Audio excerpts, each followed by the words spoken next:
Hello student. स्वागत है आप सभी का हमारे यूट्यूब चैनल पर जिसका नाम है सौरभ क्लासेस। आज मैं एमए सेमेस्टर 4 के सब्जेक्ट कोड CC11 से अत्यंत ही महत्वपूर्ण विषय भारत में विज्ञान एवं प्रौद्योगिकी लेकर उपस्थित हुआ हूँ। तो चलिए बिना समय गंवाए हम अपने इस विषय को प्रारंभ करते हैं। भारत में प्राचीन काल से ही विज्ञान एवं प्रौद्योगिकी के क्षेत्र में एक वृहद सोच रही है, क्योंकि भारत पुरातन सभ्यताओं में से एक रहा है। भारत के ऋषि महर्षि, दार्शनिक, चिंतक तथा आचार्यों ने निरंतर ही इसकी समृद्धि में अपना योगदान दिया है। प्राचीन भारत का यह चिंतन केवल अन्य सभ्यताओं से अधिक समृद्ध था, वरन अधिक आधुनिक भी था। भारतीय ज्ञान के स्रोत वेद, उपनिषदों आदि ने संपूर्ण विश्व को हमेशा से एक सूत्र में बांधने का प्रयास किया है। 2500 ईसा पूर्व से सिंधु घाटी सभ्यता नियोजित शहरों, मानकीकृत पक्की ईंटों से बनी इमारतों, निकास नालियों की व्यवस्था तथा लोथल जैसे बंदरगाह भारतीय गौरवशाली परंपरा के स्वर्णिम अध्याय हैं। सिंधु सभ्यता के लोग हल तथा पहियों का प्रयोग करना जानते थे, धातुओं को गलाने एवं ढालने में सिद्धहस्त थे। दिल्ली के मेहरौली स्थित 24 फीट 3 इंच ऊंचा लौह स्तंभ तत्कालीन लौहकारों की क्षमता को प्रमाणित करता है, क्योंकि मैग्नीज डाइऑक्साइड के एक पतले आवरण में मढ़कर इस लौह स्तंभ को सुरक्षित रखा गया है। वैदिक काल में 1500 से लेकर 600 ईसा पूर्व तक माना जाता है। इस समय के एक प्रसिद्ध ग्रंथ सुल्व सूत्र में यज्ञशालाओं तथा हवन कुंडों की ज्यामितीय आकृति का सचित्र वर्णन मिलता है। वैदिक काल में ही शून्य का प्रचलन भारतीय विद्वानों ने प्रारंभ किया।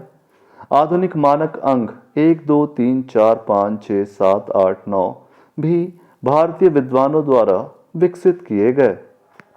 इस मानक अंक को भारतीयों से अरबों ने सीखा और पुनः पाश्चात्य देशों द्वारा प्रयोग किया गया। महान गणितज्ञ आर्यभट्ट प्रथम ने पाई का मान 3.1416 ज्ञात किया, जिसका आज भी उपयोग किया जाता है। भास्कर प्रथम, ब्रह्मगुप्त, महावीर, आर्यभट्ट द्वितीय, श्रीहरि तथा श्रीपति प्रमुख गणितज्ञ थे। भास्कर द्वितीय ने ही गणित के महान ग्रंथ सिद्धांत शिरोमणि की रचना की थी। विश्व में पहली बार आर्यभट्ट ने बताया कि पृथ्वी सूर्य की परिक्रमा करने के साथ साथ अपने अक्ष पर भी घूमती है। पंच सिद्धांतिका तथा सूर्य सिद्धांत इत्यादि प्राचीन रचनाओं ने अपने परवर्ती वैज्ञानिकों तथा गणितज्ञों का निरंतर मार्गदर्शन किया। राजा सवाई जयसिंह द्वितीय ने 18वीं शताब्दी में उज्जैन, वाराणसी, मथुरा, जयपुर और तथा दिल्ली में 5 वेधशालाओं, जिसको हम ऑब्जर्वेटरी भी कहते हैं, का निर्माण करवाया, जिसमें जयपुर तथा दिल्ली की वेधशालाएं आज भी स्थापित हैं और उस गौरवशाली वैज्ञानिक परंपरा के वाहक हैं। चिकित्सा के क्षेत्र में अथर्ववेद निश्चित ही प्राचीन भारतीय मौलिक ज्ञान भंडार का प्रमुख स्रोत है, जो विश्व चिकित्सा क्षेत्र में सर्वाधिक प्राचीन ग्रंथ भी है।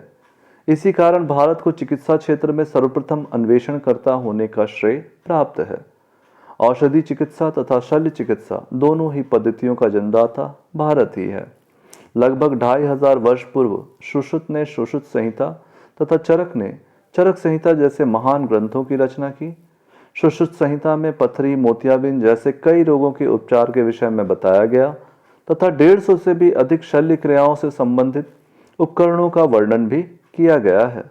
अतः स्पष्ट है कि प्राचीन भारतीयों को चिकित्सा संबंधी सूक्ष्मतम औजार के निर्माण में भी दक्षता प्राप्त थी तथा अंग प्रत्यारोपण जैसी आधुनिक दुष्कर शल्य चिकित्सा शास्त्र के साथ साथ रसायन शास्त्र का भी विकास हुआ, जिससे रंगरेजी, कागज उत्पादन आदि का प्रचलन प्रारंभ हुआ।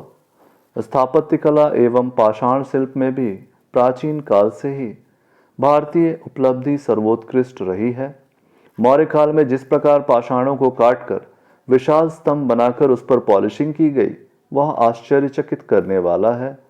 पर्वतों में प्रस्तर कर्तन के द्वारा जिस प्रकार के मंदिरों तथा गुफाओं का निर्माण किया गया है, वे निश्चित ही आधुनिक अभियंताओं के लिए ईर्ष्या के विषय हैं। मध्यकालीन स्मारक निर्माण कला का उत्कृष्ट नमूना ताजमहल है, जो आज भी विश्व के महान आश्चर्यों में शामिल है। औषधियों के आविष्कार एवं खोज के क्रम में ही भारत में रसायन शास्त्र का भी विकास हुआ। भारतीय अंग्रेजों ने टिकाऊ रंगों का विकास किया और नील का आविष्कार किया। इत्र, कागज, रंग आदि के उत्पादन में रासायनिक सिद्धांत का प्रयोग भारत में प्राचीन काल से ही किया जाता रहा है। डाल्टन ने 1802 में आणविक सिद्धांत दिया, जबकि ईसा पूर्व दूसरी सदी में ही महर्षि कनद ने बता दिया था कि सभी तत्व अति सूक्ष्म कणुओं से बने हुए हैं। निष्कर्ष देखते हैं। इस प्रकार निष्कर्ष स्वरूप हम कह सकते हैं कि भारत में प्राचीन काल से ही विज्ञान एवं प्रौद्योगिकी का निरंतर विकास होता रहा है, लेकिन भारत के विज्ञान विकास क्रम में एक समय ऐसा भी आया जब विज्ञान की प्रगति से तथाकथित संकीर्णता युक्त धर्म को खतरा महसूस होने लगा। ध्यातव्य है कि चिरकाल से ही भारत में विज्ञान तथा धर्म परस्पर पूरक रहे हैं। सभी विज्ञानों का एक धार्मिक आधार था तथा इस धर्म में विज्ञान इस प्रकार से समाविष्ट था कि निशिर अंतर करना सर्वथा असंभव था। इस संक्रमण काल में विज्ञान तथा कथित पुरोहितों की सामूहिक शक्ति तथा कथित शिक्षित ब्राह्मणों की मानसिकता हावी नहीं हो पाया। इस सर्वव्यापी रहस्यवाद ने विज्ञान तथा प्रौद्योगिकी की प्रगति पर अवश्य ही ऋणात्मक प्रभाव डाला, लेकिन विज्ञान एवं प्रौद्योगिकी प्रयोगों एवं प्रमाणों पर आधारित थी। इस कारण इसका विकास अनवरत चलता रहा, जो आज भी जारी है। इस प्रकार हमारा यह विषय यहीं समाप्त होता है। धन्यवाद।